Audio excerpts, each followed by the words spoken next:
Hi అండి అందరికీ. ఇవాళ 9 రోజులు మట్టి మరీ తల్లిది నవయోగ పూజలు జరుగుతున్నాయండి. 9 రోజులు మట్టి చేస్తున్నారండి. 2 ఈదులు ఒకళ్ళు పూజలు చేస్తున్నారండి. చీర కట్టి మరీ తల్లికి దండేసి ఎవరికి దోసిన వాళ్ళు ప్రసాదం తీసుకొచ్చి పెడతారండి అక్కడ అంగడి మరీ తల్లి. అయితే ఈ చివరి మాదండి. ఇక ఈ 9 రోజుల్లో 8 రోజులు అటు అయిందండి. ఈరోజు ఆదివారం మాది వచ్చిందండి. ఇవాళ పండగ రోజు మాకు వచ్చిందండి.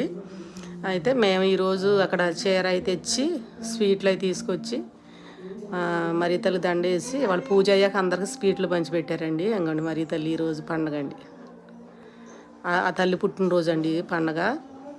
9 రోజులు మట్టి పండగ చేస్తారండి. అండ్ 9 రోజులు మట్టి మరీ తల్లిని ఆరాధిస్తారు. ఈరోజు పండగ చేస్తారండి. 9 రోజులు మట్టి జరుగుతుందండి. ఈరోజు పండగ అండి. చాలా మహిమ గల తల్లి అండి.